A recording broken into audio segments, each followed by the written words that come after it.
Halo teman-teman, balik lagi di channel saya. Saya mengucap syukur tentunya ya, dan terima kasih ke teman-teman semua yang sudah setia di channel ini sampai akhirnya channel ini bisa dimonetisasi. Nah, hari ini saya itu sebenarnya mau sharing aja teman-teman. Sharing pengalaman di mana kondisi pada saat channel ini belum dimonetisasi. Padahal syarat subscribernya sudah tercapai, video panjang saya sudah banyak, dan waktu awal-awal juga saya itu membuat beberapa video short. Tetapi sempat membuat saya itu kayak bingung, stres gitu ya, padahal video saya itu udah banyak, tetapi jam tayangnya itu berasa stuck gitu-gitu aja, susah untuk mencapai 4000 jam tayang tersebut. Nah, di sini saya itu mau berbagi tips ataupun solusi buat teman-teman yang mungkin kondisinya seperti itu. Subscriber sudah tercapai, videonya sudah banyak, baik itu panjang ataupun pendek, tapi jam tayangnya nggak kunjung tercapai. Jadi buat kalian yang kondisinya seperti itu, tonton video ini karena saya yakin akan bermanfaat buat kalian semua. Pada awal saya membuat channel ini, memang awal-awal itu saya menggabungkan antara video panjang dan video pendek. Kalian bisa lihat ya, karena kenyataannya itu video short itu lebih berpeluang atau lebih banyak mendapatkan views dan juga subscriber. Iya, kondisinya memang seperti itu, bener ya. Dan terbukti dalam beberapa minggu itu subscriber saya itu naiknya lumayan pesat ya. Dan saya berpikir waktu itu, wah ini bisa jadi dalam 1 bulan bisa dimonetisasi nih. Saya sempat berpikir seperti itu. Dan kondisinya waktu itu tentunya saya berpikir fokusnya tinggal jam tayang aja ya kan. Nah, akhirnya saya memutuskan untuk membuka YouTube Studio saya untuk melihat jam tayang yang sudah tercapai itu di angka berapa. Pas saya buka nih teman-teman ya, ini kacau banget sih, saya sambil ngopi ya. Pas dibuka itu jam tayangnya kecil banget teman-teman ya, jadi kayak nggak sesuai dengan apa yang kita harapkan. Padahal menurut saya video short itu viewsnya lumayan besar teman-teman ya, hanya dengan butuh edit video kurang dari 1 menit tetapi menyumbang views itu ribuan. Subscriber sudah jelas nambah terus, tetapi jam tayangnya kok berasa berhenti gitu ya, sedih banget pokoknya. Nah, di situ saya tuh terus terang mulai bingung gitu teman-teman ya, kenapa jam tayangnya itu kok nggak gerak gitu ya. Setelah saya otak-atik di data analitik, kemudian saya cari tahu kenapa jam tayang saya itu berhenti atau stuck. Ternyata teman-teman ya, ini hati-hati buat teman-teman yang main video short ya. Ternyata teman-teman, video short itu nggak dihitung jam tayangnya itu untuk monetisasi. Jelas ya, baru tahu atau mungkin kalian sudah tahu. Kalau misalkan yang baru tahu nggak apa-apa, nggak usah malu, karena saya juga baru tahu nih teman-teman ya. Makanya menurut saya ini ada beberapa mungkin dari kalian yang nonton video ini kalian belum tahu. Makanya di sini saya itu pengen nge-share sesuatu yang menurut saya ini bermanfaat buat kalian. YouTube itu hanya menghitung jam tayang itu dari video panjang teman-teman. Video yang durasinya itu lebih dari 1 menit. Digarisbawahi di sini ya. Sedangkan video short nih teman-teman ya, subscribernya itu ya memang dihitung gitu ya. Viewsnya juga memang dihitung. Tetapi untuk jam tayangnya itu enggak teman-teman. Nah, di sini akhirnya saya itu mulai sadar, maaf ya sambil ketawa ya, karena kayak kita itu yakin banget ketika membuat video short itu kayaknya ya ini akan lebih mudah lagi untuk mencapai jam tayang. Stop buat kalian yang masih berpikir seperti itu. Jadi yang dihitung itu saya ulangin buat kalian yang fokus di video short, yang dihitung itu hanya subscriber dan viewsnya. Jam tayangnya nggak dihitung untuk syarat monetisasi. Jujur waktu itu saya langsung sempat frustasi gitu sih di channel kedua ini ya.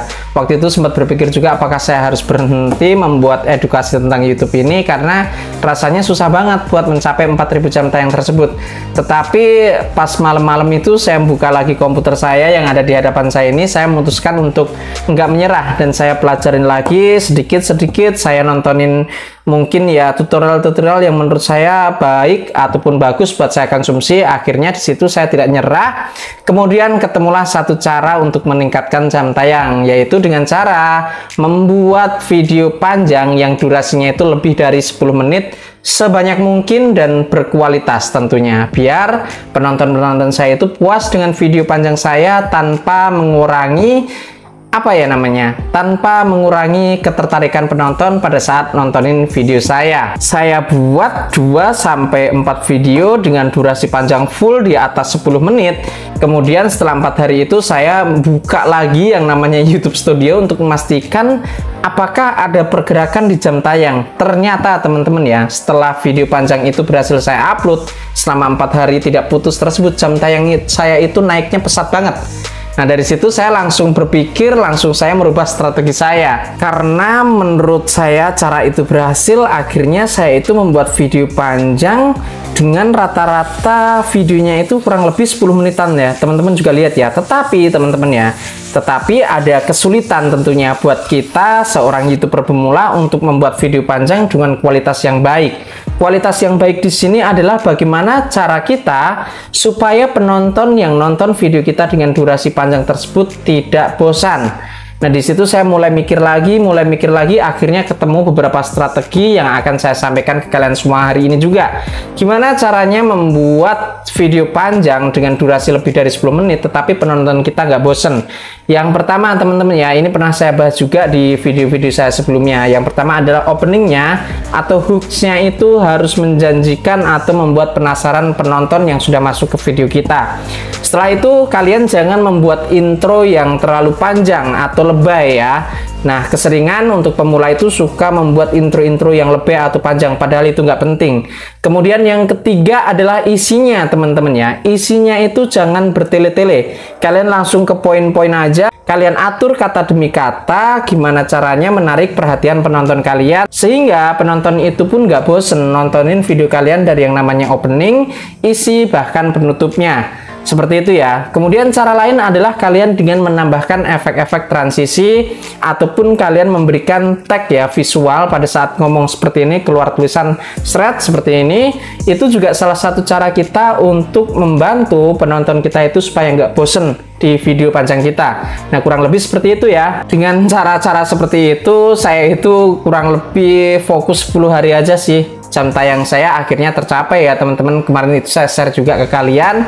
Cara ini menurut saya sangat ampuh banget untuk kalian di rumah yang mungkin sekarang lagi berjuang untuk mencapai jam tayang. Kalian bisa terapkan cara-cara yang baru saja saya share ya. Buat kalian mungkin yang pengen bertanya-tanya, silahkan tulis di kolom komentar. Jadi buat teman-teman di rumah yang mungkin saat ini lagi fokus untuk memenuhi jam tayang tersebut, saran saya jangan fokus hanya di subscribernya aja. Apalagi kalian fokus dengan video short, mendingan lupakan dulu video shortnya. Kalian fokus di video panjang, durasi lebih dari 10 menit, tapi dengan storytelling yang bagus. Subscriber memang penting, kita tahu ya, tetapi jam tayang pun juga nggak kalah penting, karena kita sama-sama tahu untuk syarat monetisasi adalah subscriber dan jam tayang dalam waktu 1 tahun. Kalau kalian bikin video short, kalian juga harus fokus membuat video panjang, tetapi saran saya pilih salah satu format aja. Video panjang aja.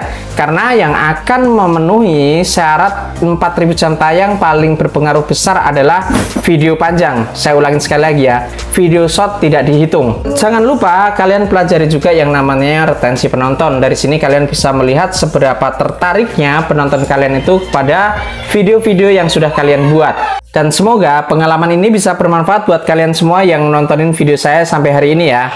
Buat kalian yang mungkin saat ini lagi ngejar monetisasi, jangan lupa tulis di kolom komentar. Kalian share pengalaman kalian, kalian cerita di situ nggak apa-apa. Namanya kita belajar di sini untuk tumbuh bersama dengan cara yang baik ya. Kalian bisa tulis-tulis di kolom komentar, nanti saya akan respon juga. Jangan lupa di like, subscribe juga, share ke teman-teman kalian, biar teman-teman kalian yang mungkin lagi fokus di jam tayang bisa mendapatkan informasi penting dari saya ini. Sampai jumpa di video selanjutnya, salam dari saya dan terima kasih.